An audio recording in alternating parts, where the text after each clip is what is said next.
మన ప్యానెల్లోనే ఒక విక్టిమ్ ఉన్నారు, ఈ భాస్కర్ రెడ్డి విక్టిమ్ యామిని శర్మ గారు. ఆవిడ గురించి కూడా వీడు ఇష్టానికి రాసేసాడు, వీడు ఇష్టం వచ్చినట్లేక. వీడి నోటికి ఎంత వస్తే అంత, నేను ఇక్కడ లేను, లండన్లో ఉన్నాను, నన్ను ఎవడేం చేయలేడు అనేటటువంటి ఒక ఉన్మాదంతో.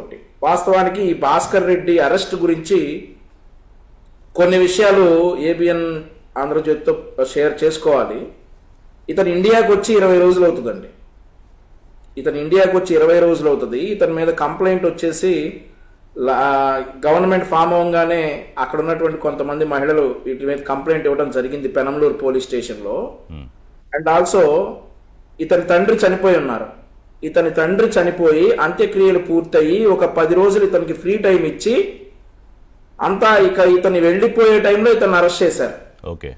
అంతేగాని ఇతని తండ్రి చనిపోగానే ఇతని లండన్ నుంచి ఆంధ్రాలోకి దిగగానే ఇతను అరెస్ట్ చేయాల. అయితే అది కూడా తప్పుడు ప్రచారం చేస్తున్నారు వైసీపీ నేతలు ప్రెస్ మీట్లు పెట్టి. వాళ్ళ మెయిన్ మాట అదే, తండ్రి చనిపోయిన పెట్టిన అరెస్ట్ చేస్తారా, తండ్రి చనిపోయిన పెట్టిన అరెస్ట్ చేస్తారా అనేది వీళ్ళు మేజర్ గా చెప్పుకునేటటువంటి ఒక విక్టిమ్ కార్డు, ఏదైతే ఒక సింపతి కార్డు రైజ్ చేయాలో వీళ్ళు చేస్తుంది ఏంటంటే తండ్రి చనిపోయినటువంటి బిడ్డను అరెస్ట్ చేస్తారా అంటారు. తండ్రి చనిపోయిన తర్వాత దశదిన కర్మ అయిపోయిన 10 రోజులకి ఇతను మళ్లీ ప్రయాణానికి సిద్ధమవుతున్న క్రమంలో ఇతను చేసిన వ్యాఖ్యలన్నిటికీ అకౌంటబిలిటీ ఉండాలి కాబట్టి ఇతను అరెస్ట్ చేయడం జరిగింది.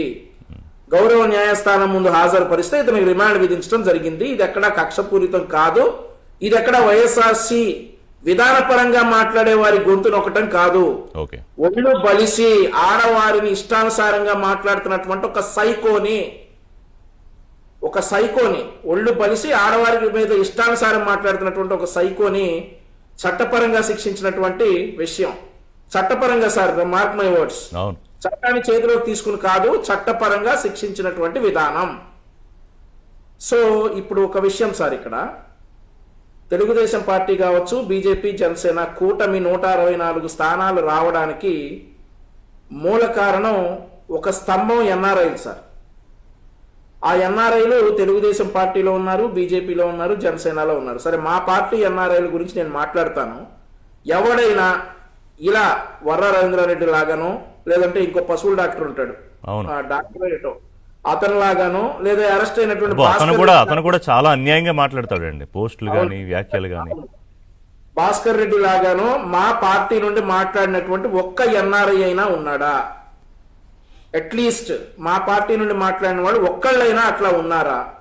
లేకపోయినప్పటికీ కూడా బొద్దులూరి యశస్వి అని మా పార్టీ ఎన్ఆర్ఐ కార్యకర్త అమెరికాలో ఉంటారు. 2019 నుండి 24 వరకు జగన్మోహన్ రెడ్డి విధానాల మీద విధానపరంగా ప్రశ్నించినటువంటి వ్యక్తి.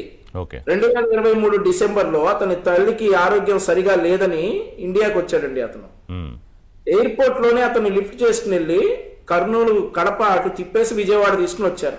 అంటే అతను ఎక్కడ అబ్యూజివ్ లాంగ్వేజ్ వాడకపోయినా, లాంగ్వేజ్ ఎక్కడా లేదు. What mister Jaganmohan Reddy, what is this, మీరు చేస్తుంది కరెక్ట్ కాదు, నువ్వు ఒక సైకోవి, ఇట్లాంటి పదాలు తప్ప సైకో అనే మాట అన్నాడండి. అతను ఒక్కడే అనలేదు. అతను చేస్తున్న ముఖ్యమంత్రిగా ఉండి అతను చేస్తున్నటువంటి చేష్టల వల్ల ప్రపంచం మొత్తం అతను సైకో అనింది. అదే మాట ఇతను కూడా అన్నాడు. సో ఇలా మాట్లాడినందుకు అతన్ని విజయవాడ తీసుకొచ్చేసి రోజంతా స్టేషన్ లో పెట్టి చివరికి ఏం చేయలేక 41A నోటీస్ ఇచ్చారు. అదే గనక యశస్వి తప్పు చేసినట్లయితే ఈ బాలెపాటి భాస్కర్ రెడ్డి లాగా రిమాండ్ అయ్యి ఉండేవాడు. ఈ రోజు మా ఎన్ఆర్ఐ కార్యకర్తలు కావచ్చు, ఆంధ్రప్రదేశ్ లో ఉన్న వాళ్ళు కావచ్చు, ఎవరు కూడా ఆడవారి పట్ల అసభ్యంగా మాట్లాడితే మా పార్టీ నుండి క్షమించే పరిస్థితి లేదు. ఇమీడియట్ గా సస్పెండ్ చేస్తాం. ఎగ్జాంపుల్ కిరణ్ సస్పెండ్ అయ్యాడు. అలా ఆల్మోస్ట్ అతను చేసిన పనికి శిక్ష కూడా అనుభవించారు, అరెస్ట్ కూడా చేశారు. సో ఇప్పుడు ఈ పార్టీ కార్యకర్తలు వచ్చేసి, వైఎస్ఆర్ పార్టీ కార్యకర్తలు వచ్చేసి తీస్తున్నటువంటి విక్టిమ్ కార్డు, అతని తండ్రి చనిపోయినటువంటి బాధలో ఉంటే అతన్ని అరెస్ట్ చేస్తారా అనేటటువంటి మాట. ఒక మాట అడుగుతాను సార్ వీళ్ళందరినీ, బాబాయ్ చనిపోయిన బాధ జగన్మోహన్ రెడ్డిలో కొంచెమన్నా ఉందా? లేదు. అట్లాంటి పార్టీలో ఉన్న మీరు తండ్రి చనిపోయిన బాధ, ఇవన్నీ కబుర్లు. ఇంకొక విషయం ఏంటంటే సార్, ఈ మాలపాటి భాస్కర్ రెడ్డి అనేవాడు లండన్ లో ఉన్న సక్రమంగా ఉన్నాడా అంటే అక్కడ కూడా అది కూడా లేదు. 2024 డిసెంబర్లో ఒక 15 సంవత్సరాల పిల్లోడికి డ్రగ్స్ అమ్మినందుకు, డ్రగ్స్ అంటే ఎలక్ట్రికల్ సిగరెట్స్ అమ్మినందుకు అక్కడ 2500 పౌండ్లు అంటే దాదాపుగా ఇండియన్ కరెన్సీ 2.5 లక్ష ఫైన్ కట్టాడు. సో ఆ ఘన చరిత్ర ఉన్నటువంటి భాస్కర్ రెడ్డి ఈ రోజు తండ్రి చనిపోతే వచ్చాడు. సరే, అంత్యక్రియలు అయిపోయి అరెస్ట్ అంటే చేశారు. వీళ్ళు ఇక్కడ గంజాయి డ్రగ్స్ ఇక్కడే కాదు అక్కడ కూడా మొదలు పెట్టారా? ఈ ఘన చరిత్ర ఈ మాలపాటి భాస్కర్ రెడ్డి అనేవాడికి ఉంది. అక్కడ ఏంటంటే సార్ ఇతను సార్ ఇక్కడ రూల్స్ నాకు తెలియవు దయచేసి క్షమించండి అని అంటే అక్కడ క్షమించి ఫైన్ తో సరిపెట్టారు. సో ఇక్కడ మాత్రం డిఫెండ్ చేస్తారు. ఇక్కడ అక్రమ అరెస్ట్ అంటాడు. ఇక్కడ వాడు చేసిన పనిని అడ్మిట్ అవ్వడు. అక్రమ అరెస్ట్ చేసిన ఏపీ ప్రభుత్వం అంటాడు.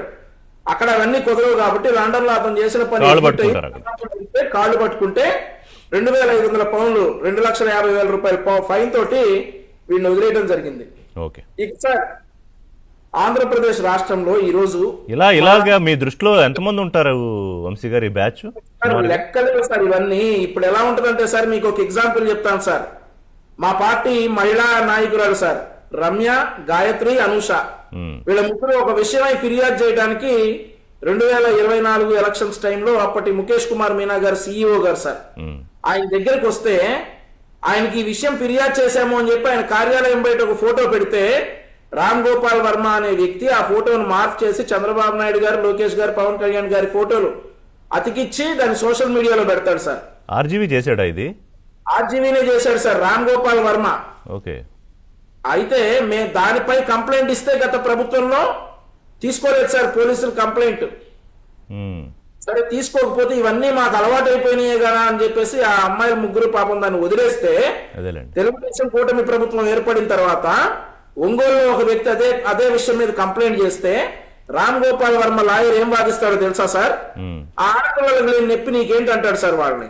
ఒంగోలు వచ్చినట్టుగా ఆయన వర్మ ఇన్వెస్టిగేషన్ వచ్చాడు సార్. వాళ్ళ లాయర్ వాదించే వాదన ఏంటంటే ఆ ఫోటోల్లో ఉన్న ఆడపిల్లలకు లేని నొప్పి నీకేంటి అంటాడు సార్ ఒంగోలులో కంప్లైంట్ ఇచ్చినటువంటి వ్యక్తిని. How far is this correct sir? Sir ఈ రోజు ఆంధ్రప్రదేశ్ రాష్ట్రాన్ని ఒక యూనిట్ గా తీసుకుంటే మహిళలు అనేక పార్టీల నుండి మహిళలు రాజకీయాల్లో ఉన్నారు సార్. మాట్లాడదాం ఒక్క నిమిషం. ఒకసారి దీని మీద లీగల్ పొజిషన్ కూడా ఒకసారి సుబ్బారావు గారు హలో చెప్పి. సుబ్బారావు గారు థ్యాంక్స్ ఫర్ వెయిటింగ్ అండి.